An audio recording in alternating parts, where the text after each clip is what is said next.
बिस्मिल्लाहिर्रहमानिर्रहीम, अस्सलाम वालेकुम। मैं हूं आपकी मेज़बान नदा आसिफ। नाज़रीन, जैसे कि आप सबको मालूम है, पिछले दिनों से कभी जलसे जुलूस, रैलियां, मुजाहरे, अब लॉन्ग मार्च का सिलसिला जो शुरू हो चुका है। पीपल्स पार्टी जो है मज़ार-ए-कायद से साहिवाल पहुंच चुकी है। वक्तन फ़वक्तन जो स्पीचेस तो आप सब लोग देख ही रहे होंगे। इसी तरह से जो तहरीक-ए-इंसाफ ने लॉन्ग मार्च का जो ऐलान किया था, वो भी गोटकी से कराची के लिए जो है रास्ते में उनका भी स्पीचेस वगैरह, जिस तरह से आपने देखा गुज़िश्ता रोज़ अली ज़ैदी साहब ने भी धुआंधार स्पीच की थी।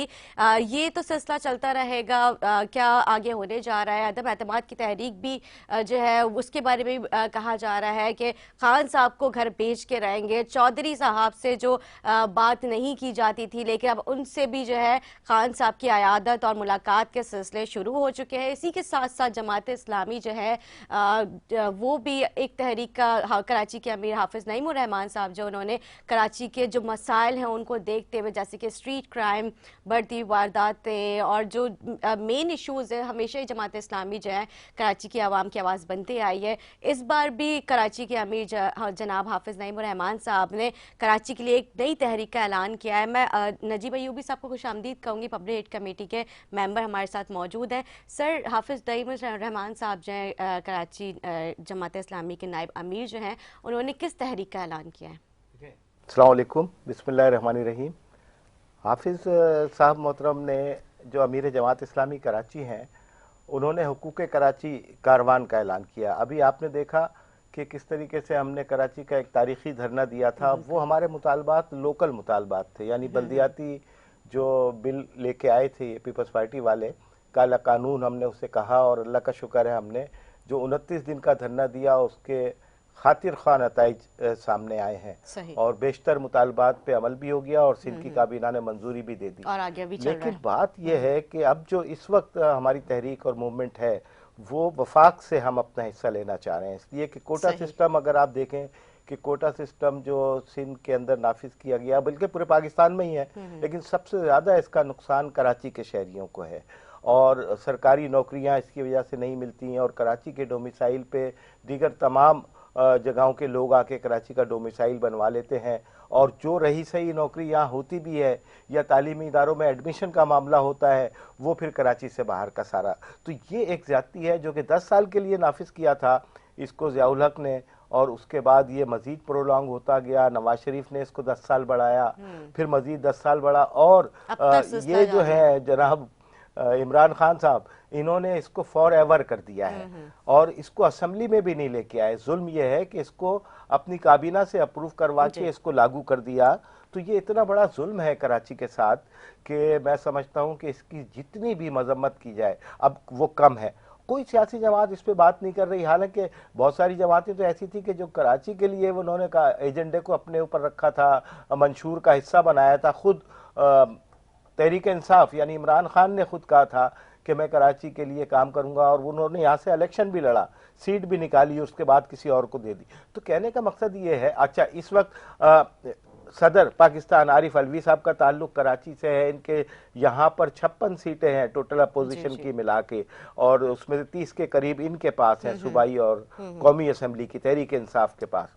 फिर आ जाइए कि वजीर आजम साहब का ताल्लुक यहाँ की सीट के नतीजे में मैं कह रहा हूँ कि कराची से है, और ये आरिफ अलवी साहब कराची। लेकिन कराची के लिए इनके मुंह पे ताले क्यों पड़ जाते हैं, मेरी समझ में नहीं आता। जबान गूंग हो जाती है, मुंह पे इनके ताले पड़ जाते हैं, चेहरे हाई बाई शाये कर रहे होते हैं। अब ये निकालने चले हैं घोटकी से कराची आ रहे हैं। अरे भाई, आपको किस अक्लमंद ने यह मशवरा दिया था कि आप घोटकी से कराची जल रहा है? रोजाना कराची के अंदर खुदकशियां हो रही हैं।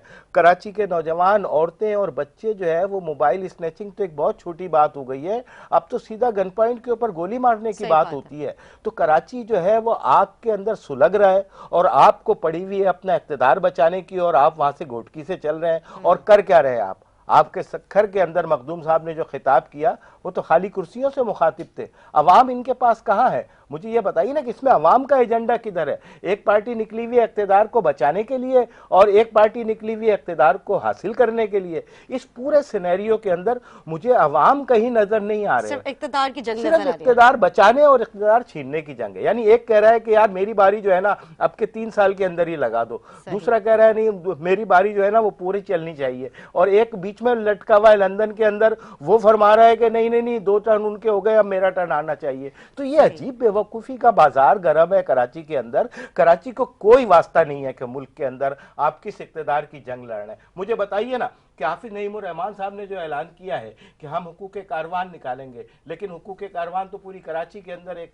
कारवान निकलेगा। उससे पहले कल जो होने जा रहा है, कल ये होने जा रहा है कि कराची के 50 से जायद जो बड़े थाने हैं जहां पर हमारी पूरी स्टेटिस्टिक आदाद शुमार मौजूद है कि उनका एसएचओ जब लगता है तो कितना भत्ता लेता है और उसके नतीजे में वो कितनी पैदा कर रहा होता है। तो कराची के 50 थानों पे जमात इस्लामी अपनी भरपूर कुव्वत के साथ मुजाहिरा करेगी, इसलिए कि वो एफआईआर दर्ज नहीं करते। एक आदमी डाकुओं से तो लूटता ही लूटता है, उसके बाद जब वो थाने जाता है तो उसकी एफआईआर में पैसे मांगे जा रहे होते हैं और उसमें ले तो लाल से काम किया जाता है। ज्यादा से ज्यादा एक इंसान जर्नी टेंशन में आ जाता है, जाहिर है उसके डॉक्यूमेंट्स, उसके जो जी जी सैलरी वगैरह कुछ भी हो जाए। पॉइंट पे मेरी गाड़ी को स्नैच किया जा रहा था रात 4 बजे जब मैं एक प्रोग्राम से घर पहुंच रहा था। लेकिन वो तो अल्लाह का शुक्र है कि थोड़ी सी, मतलब हम तो हार मारने वाले तो है नहीं ना, जमात इस्लामी है ना भाई, थोड़ी सी मज़ाहमत की, थोड़ा सा चौकीदार आ गया और उसके बाद पता ये चला कि वो गैर मुकामी फर्द है और उसके बाद उसकी जेब से 1800 रुपये निकले। वो तो पता ही चला थाने लगे, थाने में एफआईआर नहीं कट रही। यानी मैं जमात इस्लामी कराची का एक जिम्मेदार फर्द, मैं पब्लिकेट कराची का जनरल सेक्रेटरी, लेकिन जब उसको ये बताया कि ये सारे मामले हैं और उसके नतीजे में फिर एफआईआर लॉन्च हुई, जब मालूम किया कि भाई क्या है तो वो आदि मुजरिम निकला। उम्र सिर्फ उसकी 18 साल है, जेब से उसके हेरोइन निकली है, 1800 रुपए निकले, जो कि बताने पे ये कहा गया कि ये मैंने बैटरी चोरी की थी तो रात को वो बेच दी है। तो यानी पूरी रात उनके ये काम है इस वक्त। तो कराची के शहरी कहाँ जाएंगे?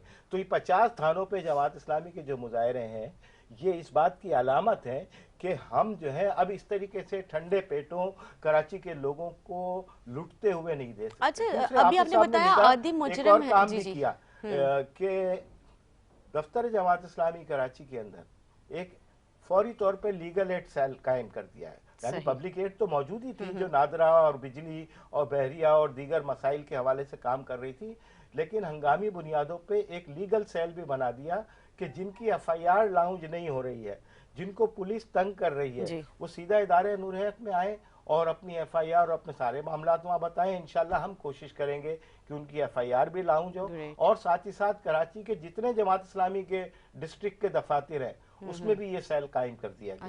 तो आपके चैनल के तवज्जुह से मैं ये बताऊं कि अगर कराची के शहरियों को कोई परेशानी है तो जमात इस्लामी का वेब पोर्टल है www.jipublicaid.com, इस पे जाएं और अपना मसला बताएं। इंशाल्लाह हम डिस्ट्रिक्ट के लेवल पे ये कोशिश करेंगे कि आपकी एफआईआर जो किसी वजह से दर्ज नहीं हो रही उसको दर्ज करवाया जाए और उसकी रेमेडी हो। सिर्फ दर्ज करवाना भी मसला नहीं है, उसका मतलब फिर कोई हल निकले। अच्छा, इसके बाद आ जाइए अब जो हाफिज नईमुर रहमान साहब का ऐलान है वो कराची के अंदर हुकूक कराची कारवान, जिस तरीके से हमने ये धरना दिया, लेकिन अब ये धरना नहीं होगा बल्कि अब हुकूक कराची कारवान है जो कि खाली सतन कराची के मसाइल हैं। जैसे कि मैंने आपको बताया कि कराची में वफाक ने हमारे साथ क्या किया है कि पानी के सारे मंसूबे ख़त्म कर दिए और K4 का मंसूबा जिस पे अरबों रुपए खर्च हो चुके थे, सारा बजट उसमें ख़त्म हो चुका था, वफाक भी दे चुका, सूबा भी लगा चुका, उसके बावजूद वो नामुकम्मल है। और इमरान खान की हुकूमत ने जालिमाना इकदाम ये किया कि जो कराची को पानी मिलना था उसका 1/3 पानी जो है उन्होंने उसमें भी कटौती कर दी। अव्वल तो वो मंसूबा अभी तक काबिल अमल हुआ ही नहीं है, जब भी होगा उसमें पानी जो है मतलूबा मिकदार में कराची में लेकिन बताया जा रहा है कि जल्द मुकम्मल होता हुआ नजर आ रहा है। सूरत में मुकम्मल होगा ना कि जब उसमें पाइप जुड़ जाएंगे, पाइप लग जाएंगे। 152 मरतबा तो उसका नक्शा चेंज हुआ है कि कभी यहाँ से निकाल रहे हैं, कभी अलीम आदिल शेख के गडाब के अंदर से फार्म हाउस से गुजार रहे हैं, कभी बहरिया टाउन के पास से गुजार रहे हैं। तो ये अल्ले तल्ले इनके खत्म होंगे तो कोई लाइन सीधी होगी ना, और लाइन सीधी हो भी गई तो दमलोटी का पानी आप डालेंगे और सिर्फ गडाब तक आएगा वो। बाय द वे कराची के अंदर उस पानी की एक बूंद भी नहीं आएगी। इसलिए कि वो है ही वहां तक के जिले के लिए। तो वो जो K4 आपको मंसूबे का अभी जो तो एक इन्होंने शोर बताया मचा नहीं ना, मैं था, बता तो रहा हूं। कराची की आवाम जो आज तक पानी के लिए महरूम है, क्या आगे महरूम नजर बिल्कुल आती हुई महरूम नजर आ रही है? इसलिए कि तो फिर जमात K4 इस्लामी वाहिद मंसूबे। जमात है। जी देखो मैं तुम्हें तारीख बताता हूं कि अफगानी साहब ने पानी के मंसूबे शुरू किए, मेयर अब्दुल सत्तार अफगानी जो जमात इस्लामी के मेयर थे, जिन्हें बाबा कराची। जी फिर उसके बाद नेमतुल्लाह खान साहब ने K1 K2 K3 K4 तक के पैसे रख दिए और उस बजट के अंदर सारा बता दिया प्लान कि अब आबादी इतनी बढ़ेगी, इसलिए कि मुख्तलिफ शहरों से जो कराची के अंदर लोग आ रहे हैं तो मल्टीप्लायर इफेक्ट के जरिए इतनी आबादी हो जाएगी, तो ये पानी तो नाकाफी होगा। हब डैम भी उन्होंने ही बनाया था। उसके बाद K1 K2 K3 K4 के सारे प्लान करके दे दिया। लेकिन ये जो ना आकेबत अंदेश हुक्मरान आए हैं, जिनको आवाम का भी कुछ नहीं पता, इनको प्लानिंग के नाम पे भी कुछ नहीं पता, फोरकास्ट क्या चीज होती है इनको ये भी नहीं पता। इतनी बर्बादी हमारे मुकद्दर में लिख दी गई है कि ये इनके एक आइंस्टाइन है, जिनको आइंस्टाइन कहा जाता है, उनके सारे आदादो शुमार, वो जिस कंपनी में जॉब करते थे मैं अच्छी तरह जानता हूं, उस कंपनी का वो बेड़ा गर्क करके बैंकरप्ट करवा के निकले हैं उस कंपनी को, और उसके बाद उन्हें खुड्डे लाइन लगाया गया और यहां पर आके वो पाकिस्तान की तहरीक इंसाफ के आइंस्टाइन बन गए। अब आप इसके बाद, अब नाम ना पूछवाओ, इसके बाद और पूरी कतार आप गिन लीजिए अच्छा जी। कि जिनको कुछ कहने के ऊपर तो अब वो 5 साल की सजा वजा कभी कह दी गई है। हाँ। तो इस किस्म के लोगों को, टोले को लेके आप घूम रहे हैं। अच्छा उसके बाद आप आ जाइए कि जितने चोर हैं, आपने तो चोरों के खिलाफ मुहिम शुरू की थी ना कि मैं पाकिस्तान में ये कर दूंगा, मैं इतने अरब रुपए वापस ले आऊंगा, लूटा हुआ पैसा, कहीं ज्यादा अरब तो आपका पाकिस्तान एक का लूटा हुआ वजीर चीनी पैसा के अंदर लेकर कमा आऊंगा दिया है। वापस, बिल्कुल ऐसे जितने ही है। अरब आपने वापस लाने थे, वो अरब जो है ना, रुपयों की बात कर रहा हूं, अरब शहजादों की बात नहीं कर रहा, तो उतने अरब तो आपका पानी चीनी का वजीर कमा गया, जो आपके बिल्कुल बगल में बैठा करता था, जिसके जहाज के अंदर आप इलेक्शन कैंपेन चलाते थे, मुख्तलिफ मुसीबत के वक्त जो पैसे लगा के आपके लिए उम्मीदवार खरीदा करता था और वफादारियां तब्दील करवाता था। तो आपके दाएं बाएं चोर, गंदुम स्कैंडल के अंदर पता चला आपका वजीर बख्तियार इन्वॉल्व है, इसके बाद आप चीनी स्कैंडल में आपका वजीर इन्वॉल्व है, दवाओं के स्कैंडल में आपका वजीर इन्वॉल्व है, तालीम के स्कैंडल में आपका वजीर इन्वॉल्व है। तो चोरों की एक आपने बारात सजाई हुई है और उस बारात के अंदर दूल्हे राजा बन के आप बैठे हुए हैं। तो ये तो कोई निजाम हुकूमत नहीं हुआ। तो जमात इस्लामी की जो जंग है, वफाक से अब हमने अपना हिस्सा लेना है, हमने इनको रिस्टोर करवाना है कि जनाब पानी का पूरा हिस्सा हमें मिलना चाहिए। हमने रिस्टोर करवाना है कि कोटा सिस्टम के मसले को आप असेंबली के अंदर लेके आइए। किस तरीके से आपने कोटा सिस्टम को फॉरएवर नाफिज कर दिया, ठीक है जी। उसको अच्छा असेंबली नजीब में साहब, मुझे लाना ये चाहिए, पूछना है, वहां से आप इसको खत्म करने का बिल माफ अच्छा वफाक से जो आप लोग अपने हुकूक मांगने जा रहे हैं, तो वो क्या वो भी कोई रैली, धरना, मार्च की शक्ल अख्तियार करेगा, जिस तरह से और सियासी जमातें जो है मार्च कर रही हैं आपके सामने ही है, तो क्या आप लोग भी इस तरह से आगे कोई लायामल बनने वाला है या क्या तरीक़ेकार होगा? थोड़ा सा वाज़ेह कीजिए इसको। बहुत बहुत अच्छी आपने बात की कि थोड़ा सा रोड मैप जानने की कोशिश की है। देखिए जमात इस्लामी कोई वनडे प्लेयर या वनडे गेम की सूरत में हम नहीं कर रहे होते, पूरी रिसर्च है, पूरी वर्किंग है, पूरी एक थीम है, हुकूक कराची के रेफरेंस से तो हम कोई 5 साल से जद्दोजहद कर रहे हैं। आपको अच्छी तरह याद है, आपके प्रोग्राम में हमने उसको शुरू भी किया था और उसके बाद सारा लोगों से हमने राय ली, वोटिंग और बैलेटिंग करवाई। तो ये तो पूरा 4 साल का एक हक दो कराची को जो आपने किया था, 14 नुकात हमारे तय हुए थे। बेशतर नुकात का ताल्लुक सिंध हुकूमत से था, चुनाचे वो सिंध और गवर्नर हाउस पे भी हमने धरना दिया, 4 दिन का धरना। आज से 3-4 साल पहले हमने गवर्नर हाउस से, जबकि इलेक्ट्रिक के मसले पे कराची के लोग परेशान थे और अभी भी हैं, तो वो हमारी इब्तिदा थी हुकूक कराची के रेफरेंस से। अब जमात इस्लामी बहुत बदल गई है। देखिए अब जमात इस्लामी को अगर सिर्फ एक ही कैप्सूल के अंदर रख के आप देखना शुरू करेंगे कि ये ऐसे नहीं, जमात इस्लामी इस वक्त हर शोबे जिंदगी में काम कर रही है। जमात इस्लामी कराची के लिए इम्तियाजी सुलूक जो जबान की बुनियाद पे बढ़ता जा रहा है, उसके लिए भी जमात इस्लामी आवाज उठा रही है। जमात इस्लामी हर किस्म की जबान की बुनियाद पे महरूमों के साथ है। जमात इस्लामी कोटा सिस्टम की बात करती है। जमात इस्लामी कह रही है कि अब आपको ये खत्म करनी होगी दो रंगी, कि आपको नौकरियों के अंदर ये सुलूक नहीं करना होगा कि कराची के उम्मीदवार जो है वो अप्लाई करने की जहमत ना करें। What's the hell of this, कि ये किस तरीके से कह सकते हैं? सबसे बड़ा टैलेंट यहां पर था, आपने 30 सालों के अंदर कलाशनकोफ थमा के इनसे तालीम छीन ली और इनको पीछे करने की साजिश की। उसके बावजूद यहाँ का टैलेंट अल्हम्दुलिल्लाह निकल के आता है। आप हमारे खेल के मैदान ले गए, आप हमारे तालीमी इदारे ले गए, हमारे पास कोई यूनिवर्सिटी नहीं है बच्चों के लिए। और अगर तालीम के नाम पे ऐसी आपने वो खड़ी कर दी है जनाब एक माफिया कि एक बच्चा तकरीबन 2.5 से 3 करोड़ रुपए और 2 करोड़ रुपए के अंदर जो है वो प्राइवेट डॉक्टर बनता है। यही आलम इंजीनियरिंग यूनिवर्सिटी का है। तो मेरिट किधर गया? वो बच्चे जो पीले स्कूल से पढ़ के आ रहे मेरा हैं, भी अब तो यही पीले कहना था स्कूल कि आपने जो खत्म कर मेरिट दिए। पे है मेरिट किधर वो गया? कहाँ पर है, आपने वो नाफिज कर दिए हैं अमेरिकन और beacon house and this and lab lab lab. What is this nonsense? यहाँ के बच्चे 90% बल्कि 98% गरीब पाकिस्तान के अंदर रहता है। आपने गरीब के लिए तालीम छीन ली, गरीब का आपने रोजगार छीन लिया, गरीब का आपने कुछ भी नहीं रहने दिया। तो फिर किस तरीके से आप ये दावा करते हैं कि जी हम जो है वो पाकिस्तान के हुकूक का तहफ्फुज करेंगे? हुकूक का तहफ्फुज जमात इस्लामी करेगी और ये बात हमने डिलीवर की है जब जब हमें मौका मिला। आपने देखा कि जब जमात इस्लामी को मेयरशिप मिली है अब्दुल सत्तार अफगानी के जमाने से जो काम की इब्तिदा हुई तो कराची रोशनियों का शहर बन गया था। और जितने तामीराती काम, तरक्याती काम उस दौर में हुए, नेमतुल्लाह खान साहब दौर तो उसका तसलसल था, उसको आगे बढ़ाने का काम नेमतुल्लाह साहब ने किया। ठीक है जी।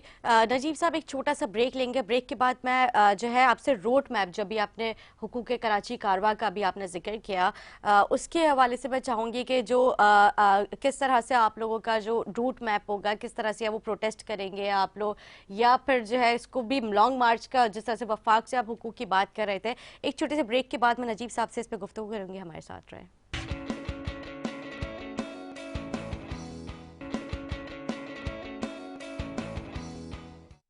जी नाज़रीन, खुशामदीद। ब्रेक से पहले नजीब साहब जो है कराची हुकूक कारवा जो है उसका जिक्र कर रहे थे। कल आप लोग जो है जितने भी कराची के बड़े थाने उन पे प्रोटेस्ट करने जा रहे हैं, जो स्ट्रीट क्राइम है, बढ़ती वारदातें हैं, उसके खिलाफ। कराची हुकूक कारवा जो है उसका मैं रोड मैप जानने की कोशिश कर रही थी कि किस तरह से आप लोगों ने लाए अमल तैयार किया। थोड़ा सा इस चीज़ को वाज़ेह कर दें। देखिए, सबसे पहले तो मैं इस चीज़ की वजाहत कर दूं कि हुकूक कराची कारवान कोई एक दिन का कारवान नहीं है। और इसके पीछे जैसे मैंने अभी आपको बताया कि एक मुख्तलिफ साल की हमारी जद्दोजहद है जमात इस्लामी की। आपने देखा कि जिस तरीके से जमात इस्लामी बिजली के हवाले से नादर, यानी वो इशूज जिसपे सियासी जमातों को बोलना चाहिए, लेकिन ये कि वो समहाउ द रीजंस वो बात नहीं करते हैं, इसलिए कि ये उन्हीं के हरकारे हैं मुख्तलिफ इदारों के, और इन्हीं लोगों को नौकरियां मिल रही होती हैं, वहाँ पर आला ओहदे मिल रहे होते हैं, लिहाजा वो बात करते भी नहीं है। और ख़ुद इमरान खान के जो नायब सदर थे जस्टिस वजी साहब, जिनको निकाल दिया पार्टी से, उन्होंने भरे जलसे में ये कहा कि इमरान खान की हुकूमत को जो है वो के इलेक्ट्रिक फंडिंग करती थी। और जब उन्होंने इसका इजहार किया कि भाई ये क्या हो रहा है, तो उन्हें पार्टी से बाहर कर दिया। और अब तो ये बात और दूसरे लोग भी करने लगे हैं।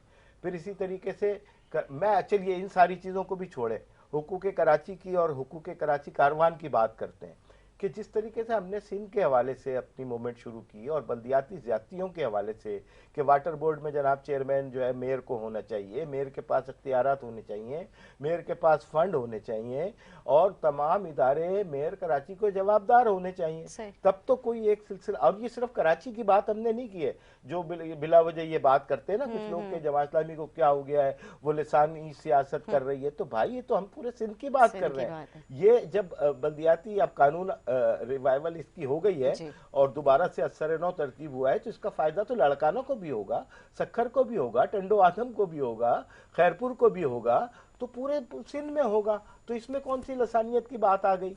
तो लिहाजा जब ये एक चीज कानून में शामिल हो जाएगी तो वो सब के ऊपर लागू है, सब पे लागू होगा। इसलिए कि ये सवाल तो एक बेकार सा सवाल लोगों ने उठाया था और वो खत्म भी हो गया। अब आप आ जाइए इस बात पे कि वफाक ने हमारे साथ क्या ज्यादतियां की।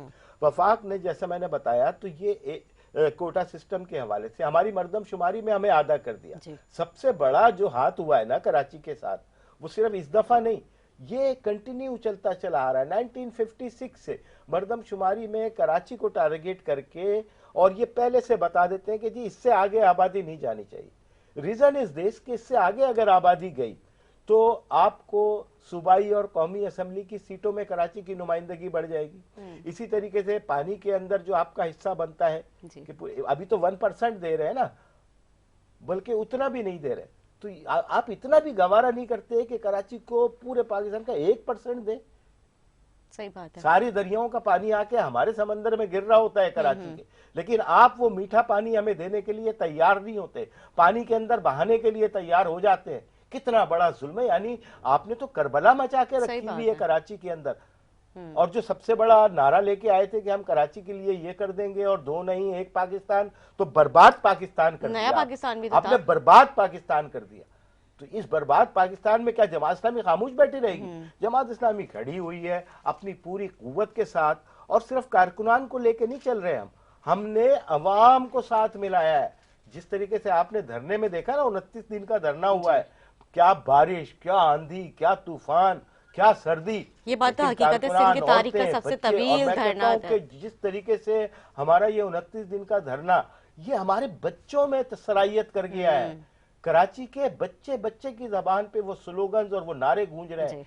ये होती है एक अवामी जद्दोजहद और अवामी तहरीक, और इसका सारा क्रेडिट जमात इस्लामी को और हाफिज नईमुर रहमान साहब को जाता है। इस वक्त देखिए हाफिज नईमुर रहमान की सूरत में एक ऐसा रहनुमा मिला है कि जो तालीमी इदारों के लिए बात करता है, तलबा की बात करता है, बच्चियों की बात करता है, तालबात की बात करता है, शहरियों की बात करता है, वो हर तबका जिंदगी की बात करता है और सबको लेके चलता है। तो मैं समझता हूं कि इस वक्त कराची ना सिर्फ अंगड़ाई ले चुका है, बल्कि उसने माइंड मेकअप कर लिया है कि इन सबसे जान छुड़ानी है। वो तो कहते थे कि मैं रुलाऊंगा, अब कराची कहता है कि हम भगाऊंगा, कि कराची इन लोगों को भगाएगा।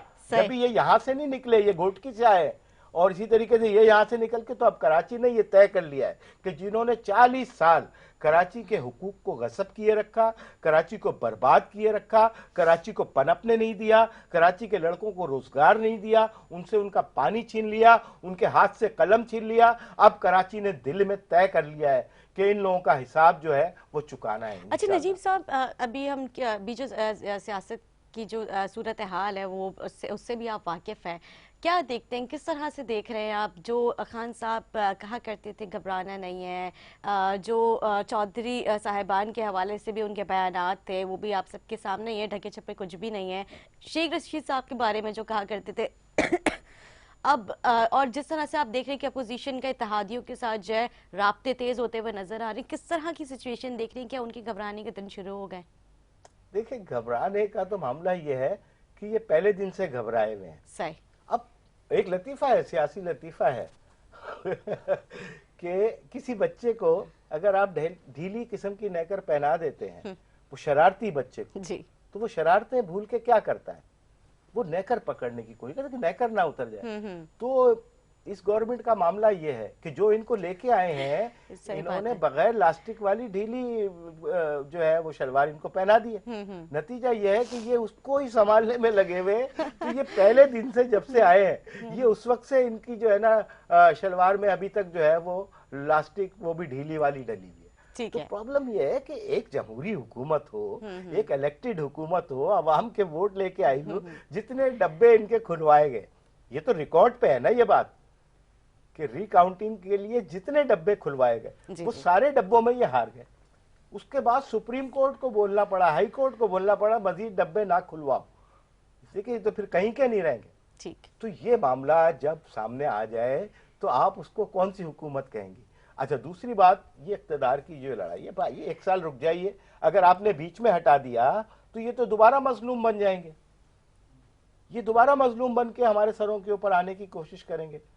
तो मतलब आपके कहने का मकसद ये कि ये 5 साल का अरसा मुकम्मल करके, देखिए ना, हम एक मुहावरा कहते हैं ना कि चोर को घर तक पहुंचाया जाए, झूठे को घर तक पहुंचाया जाए, तो घर तक पहुंचाए ना इनको।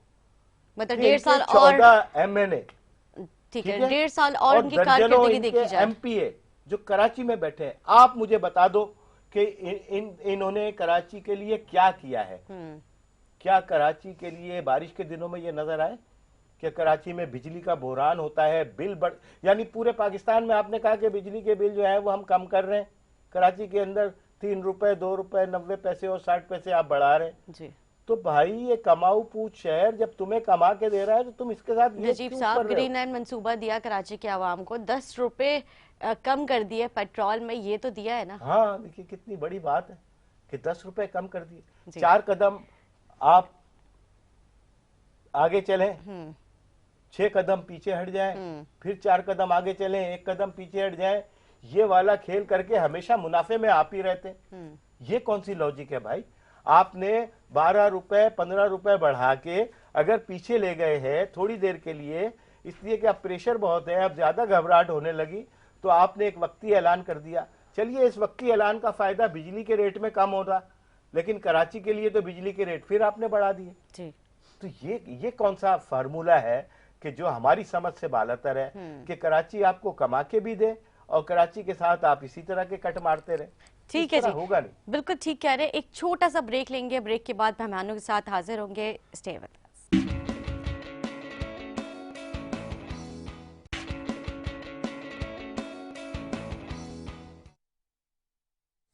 जी नाज़रीन, खुशामदीद।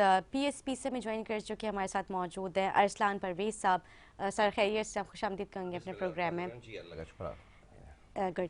सर, अभी जो सिचुएशन आप देख रहे हैं, जो मार्च का सिलसिला चल रहा है ज़ोरों शोर से, जो है जो जमात सॉरी PSP जो है वो देख रही होगी कि किस तरह से जो है पाकिस्तान पीपल्स पार्टी जो है वो कराची से इस्लामाबाद चली गई, गोट की से तहरीक इंसाफ कराची आ रही है, अपने अपने हुकूक की यहाँ पे अवाम के लिए जो है बातें की जा रही हैं कि सिंध जो है उसके साथ सौतेला सलूक कर रही है पीपल्स पार्टी। और पीपल्स पार्टी का कहना यह है कि महंगाई का जो बहरान है उसकी जिम्मेदार सिर्फ और सिर्फ तहरीक इंसाफ है। आप क्या समझते हैं? बिस्मिल्लाहिर्रहमानिर्रहीम। देखें, ये दोनों हुक्मरान जमातें सही है, ये मार्च जो कर रही हैं ये एक दूसरे को इक़्तिदार में लाने के लिए कर रही हैं, सही है। ऐसा कोई भी वो इशू नहीं है। आप ये देखें कि इलेक्शन से पहले इनको ये मार्च क्यों याद आई, इन्होंने पहले क्यों नहीं मार्च की? सही है, दोनों हुकूमत में अगर आप सिंध की बात करते हैं तो पीपल्स पार्टी ने क्या किया सिंध में, सही है। PTI की अगर बात करते हैं तो PTI इस वक्त आप महंगाई का आप हाल देख सकते हैं, सही है, महंगाई कहाँ पहुंची हुई है, और अपना जिनके जो वादे थे वो सारे धरे के धरे रह गए। तो ये सब सिर्फ बेवकूफ़ बनाने की बातें आवाम को, और कुछ भी नहीं है ऐसा। अच्छा ठीक। अभी Jamaat Islami public add committee के जनरल सेक्रेटरी हमारे साथ मौजूद हैं नजीब अयूबी साहब, उनका भी यही कहना था। उन्होंने कहा कि ये तो अवाम की बात नहीं की जा रही है, ये जो है अपने मफादात की एक तरह से बात की जा रही है कि इनका 1.5 साल पूरा हो जाए, इनको 1.5 साल से पहले हटा दिया जाए। आप क्या समझते हैं? बिल्कुल सही बात है। यही सारा प्लान है कि इनको पहले इलेक्शन से पहले असेंबलियाँ डिसॉल्व कर दी जाए और इलेक्शन दोबारा करा दी जाए। और मार्च इसी वजह से ये निकाली जा रही है। सारा ये कि इक़्तिदार, सिर्फ इक़्तिदार की जंग है ये। नजीब भाई का कहना बिल्कुल सही है कि ये इक़्तिदार की जंग है और कुछ भी नहीं है इसमें। ठीक है जी। इतनी आसान है नजीब साहब असेंबली डिसॉल्व हो जाना? देखिए, एक तो दूसरी बात भी समझे निदा, ये जो मेंबर्स होते हैं इलेक्टेबल्स जो ये आते हैं ना मुख्तलिफ, जब ये देखते हैं कि ये पार्टी के ऊपर जो हाथ रख दिया है फला फला इदारों ने, तो अब ये इनको एडवाइस मिली, उड़ उड़ के ये परिंदे आते हैं उस जगह के ऊपर। अच्छा, चूंकि ये आते हैं, अब इनका काम है पैसे बनाना, तहरीक अदम एतमाद हो, तहरीक फला हो, या इधर से उधर जाना हो, हर एक में इनके करोड़ों रुपए बनते हैं। तो ये एक बिजनेस है। सही। अगर आपने आज ये कहा कि हम तहरीक अदम एतमाद लाने जा रहे हैं, तो इसका मतलब है कि ये 10-12 अरब रुपए का गेम है जो तमाम उम्मीदवारों में अब वो अपनी पार्टी में भी खर्च करेंगे और तोड़ने के लिए भी खर्च किए जाएंगे। तो ये जो 3-3, 4-4, 5-5 करोड़ लगा के सीटों पे आते हैं और खरीदते हैं अपनी नशिस्तें, तो इस तरीके से 25, 50, 60 करोड़ रुपए ये बना भी लेते हैं सिर्फ एक एक तहरीक अदम एतमाद के नतीजे में या किसी बिल को लाने के नतीजे में। यानी ऐसे ऐसे बिल आ रहे हैं कि 1 घंटे और इतने मिनट में 33 बिल जो है वो मंजूर करा लिए गए। भाई कैसे? इसलिए कि वो मुंह बंद रखना है और जो भी चीज आ रही है बगैर पढ़े हाथ उठाने के हाजी हाजी हाजी हाजी। तो वो जब हाजी हाजी होता है तो हाजी हाजी के पैसे भी तो मिलते हैं। तो ये अदम एतमाद और हाजी हाजी के चक्कर में इनके नोट बन रहे हैं। असल में तो अवाम के लिए कोई एक बिल लाया गया हो, कोई एक तहरीक ही लाई गई हो कि जिसमें अवाम के मसाइल को रिस्टोर किया गया हो। आप बताए ना मुझे कि ये इतना बड़ा शहर कराची, और इसके लिए तो असेंबली के अंदर आज तक कोई चीज आपने जो है वो तहरीक नहीं लाई कि किस तरीके से कोटा सिस्टम को हमारे ऊपर नाफिज कर दिया है। तो अगर बहुत ज्यादा हमदर्द होते हैं, यहाँ की 30 सीटों के आप कह रहे हैं कि जी कौमी सीटें मिलनी चाहिए, सूबाई भी हमने दे दी, सब कुछ दे दिया, तुम हमदर्द थे तो लेके आते ना ये बिल, असेंबली में मंजूर कराते ना। कराची के लोगों के शनाख्ती कार्ड नहीं बन रहे हैं, अब तो मुसीबत ही है, और बने बनाए शनाख्ती कार्ड ब्लॉक होने शुरू हो गए। इस पे क्यों नहीं वो आवाजें उठा रहे वो पार्टियां जो सबसे ज्यादा कराची की हमदर्द बनती थी और जो इसी नाम के ऊपर इलेक्शन में आए थे कि जी हम और कुछ स्ट्रीट क्राइम की खत्म नजर हो जाते हैं, और फिर उसके बाद जब आवाम थाने जाती है तो उनको NIC के लिए भी बड़ी जद्दोजहद करनी पड़ती है, खुशामदी करनी पड़ती है पुलिस वालों की। ये इन्होंने कल कहीं जाके माफी शाफी मांगी है कि मुझे कोयटा के अंदर 20-25 लोगों के सामने जलसा आम से खिताब करते हुए, उसमें 4 टेंट वाले थे, 5 कुर्सी वाले थे, और बाकी 20-25 का वो जलसा आम था जिससे आपने खिताब किया। उसमें वो फरमा रहे हैं कि मुझे 12 मई, हम 12 मई के वाक़े पे क्या शर्मिंदा है। तो भाई आपने यहाँ सैकड़ों लोगों को गोलियों से भून दिया, और वो बल्दिया टाउन की फैक्ट्री को 250 लोगों को आपने जला के मार दिया, और मैं एक शर्मिंदगी के बयान से क्या ये काफी हो जाएगा? भाई लोगों के दिल छलनी है। आपने लोगों से वादे किए थे कि हम यहाँ के लिए ये करेंगे, यहाँ के लिए ये करेंगे, यहाँ के लिए ये करेंगे। तो ये अब वक्त आने वाला है कि इनका एहतसाब, और एहतसाब सिर्फ ये बैलेट पेपर के जरिए नहीं होगा। अब मेरे मुंह में जो है ना खाका में बदहन, मेरे मुंह में खाक, लेकिन अब मुझे कुछ और लग रहा है।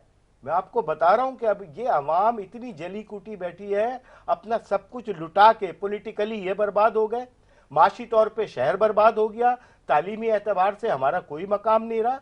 तो अब जिसे कहते हैं ना कि मरे को मारे शाहे मदार, क्या मरते मरते फिर इनको तो नहीं छोड़ना है, ये यहाँ से भागने पे मजबूर हो ठीक है जाएंगे। जी। नजीब साहब, ये जो कराची हुकूक कारवा आप लोग जो करने जा रहे हैं, इसमें आपने और सियासी जमातों को भी दावत दी है?